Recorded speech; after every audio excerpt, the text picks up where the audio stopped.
नमस्कार, आप देख रहे हैं जनादेश भारत न्यूज चैनल पर आज के मुख्य समाचार।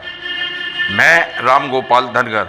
आइए शुरुआत करते हैं आज की मुख्य बड़ी खबर के साथ। कुंवर दानिश अली ने बीजेपी और चुनाव आयोग पर लगाए गंभीर आरोप। कांग्रेस पार्टी के पश्चिमी उत्तर प्रदेश के प्रभारी और पूर्व सांसद कुंवर दानिश अली ने बिजनौर दौरे के दौरान बीजेपी और चुनाव आयोग पर गंभीर आरोप लगाए। उन्होंने बिहार में आधार कार्ड और राशन कार्ड को नागरिकता का प्रमाण न मानने के फैसले की आलोचना की। दानिश अली ने कहा कि संविधान के अनुसार देश के हर नागरिक के मत का मूल्य बराबर होता है। उन्होंने राहुल गांधी की हाल की प्रेस कॉन्फ्रेंस का जिक्र करते हुए कहा कि देश में वोट चोरी हो रही है। प्रधानमंत्री के लाल किले से दिए गए भाषण पर टिप्पणी करते हुए दानिश अली ने कहा कि पिछले 12 वर्षों से वही घिसा पिटा भाषण दोहराया जा रहा है। उन्होंने आरएसएस पर भी निशाना साधा और कहा कि संगठन ने 25 साल तक अंग्रेजों की दलाली की। दानिश अली ने कहा कि 1947 में तिरंगा फहराए जाने का आरएसएस ने विरोध किया और देश की आज़ादी के 52 साल बाद तक अपने मुख्यालय पर तिरंगा नहीं फहराया। उन्होंने कहा कि राहुल गांधी के नेतृत्व में कांग्रेस पार्टी देश की जनता को जागरूक करने का काम कर रही है। दानिश अली ने चुनाव आयोग पर आरोप लगाते हुए कहा कि वह बीजेपी के एजेंट के रूप में काम कर रहा है। उन्होंने कहा कि सुप्रीम कोर्ट ने 2023 में एक फैसला दिया था चीफ इलेक्शन कमीशन के नियुक्ति 3 लोगों की कमेटी जिसमें प्रधानमंत्री, विपक्ष के नेता और चीफ जस्टिस ऑफ इंडिया शामिल रहेंगे। लेकिन मोदी सरकार ने इस फैसले के खिलाफ कानून बनाने का काम किया। दानिश अली ने कहा कि हमारा संकल्प है कि 2027 के चुनाव में भारतीय जनता पार्टी की सरकार को उखाड़ने का काम करेंगे। उन्होंने कहा कि बाबा साहब के संविधान में यही है कि जो सबसे गरीब से गरीब व्यक्ति है उसके वोट का वजन और सबसे बड़े लोगों के वोट का वजन एक ही होगा। आप देख रहे हैं जनादेश भारत न्यूज चैनल पर प्रसारित हिंदी समाचार। हमारे सहयोगी संवाददाता नीरज पाल की यह लेटेस्ट खबर।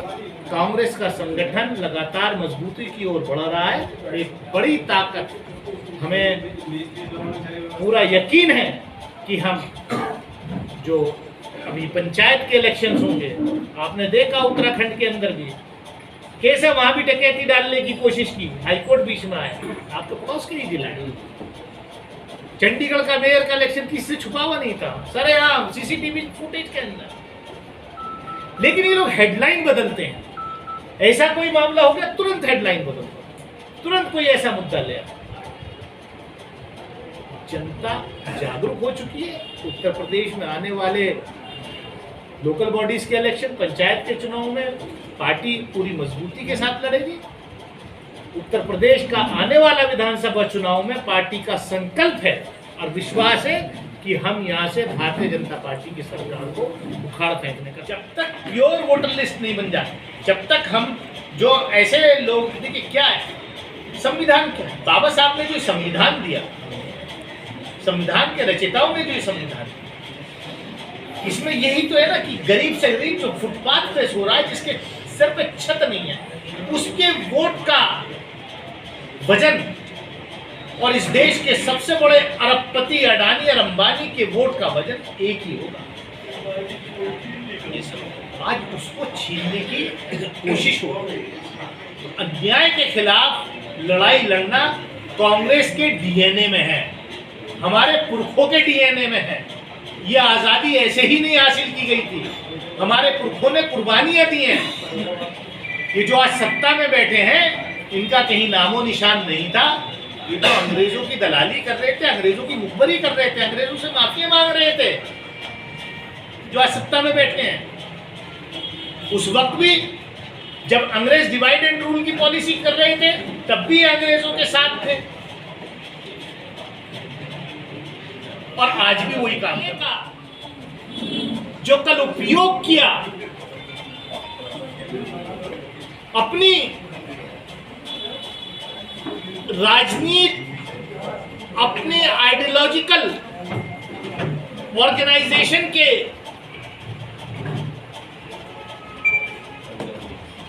सौ साल का बखान उन्होंने उस लाल किले से किया।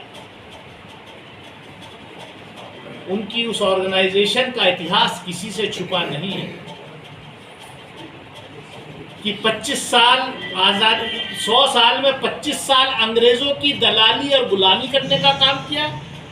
जब इंडियन नेशनल कांग्रेस ने महात्मा गांधी के नेतृत्व में भारत छोड़ो आंदोलन की शुरुआत की तो आरएसएस अंग्रेजों की दलाली और गुलामी कर रही थी।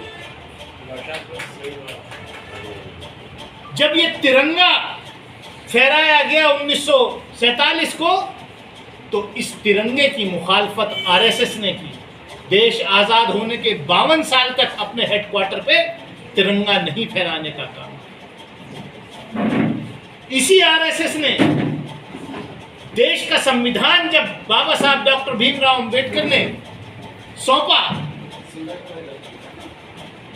26 नवंबर 1949 को, उसके बाद सबसे पहले इस देश के संविधान की, बाबा साहब की के पुतला फूंकने का काम इसी आरएसएस ने किया।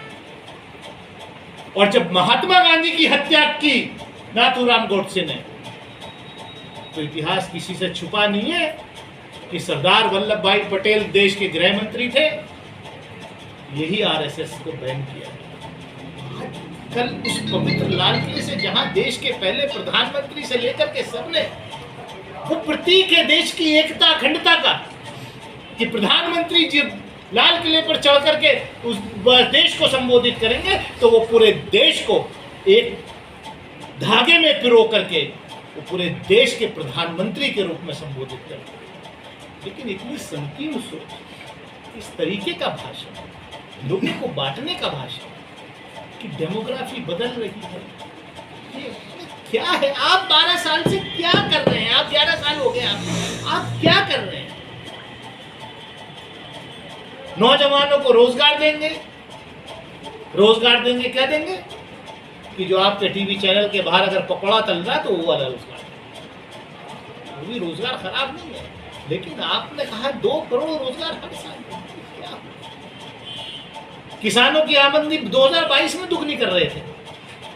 मैं स्वयं किसान हूं, आप में से कई किसान हैं, ज्यादातर किसान परिवार से आप आते। क्या किसान की आमदनी दुगनी हो गई? और सबसे बड़ा काम जो वोट चोरी का काम कर रहे हैं, पहले तो मुझे भी शक था, क्योंकि मैं आपके पड़ोस के का सांसद, मुझे शक था कि कहीं ना कहीं कुछ गड़बड़ी जरूर होगी। लेकिन मेरा शक राहुल गांधी जी की प्रेस कॉन्फ्रेंस के बाद यकीन में बदल गया कि वोट चोरी केवल बेंगलोर सेंट्रल के मधेपुरा विधानसभा में नहीं हुई है, वोट चोरी अमरोहा में भी हुई है, पूरे देश में हुई है। ये फर्जी सरकार है, ये नकली सरकार है, ये झूठा मैंडेट लेकर के बैठी है। और देश की जनता को जागरूक करने का काम राहुल गांधी जी के नेतृत्व में इंडियन नेशनल कांग्रेस जो है वो कर रही है और आगे भी करेगी। आप देखिए ना, हर काम के लिए आप आधार मांगते हैं, लेकिन वोटर रजिस्ट्रेशन में आधार नहीं चलेगा। 65 लाख लोगों को बाहर कर दिया।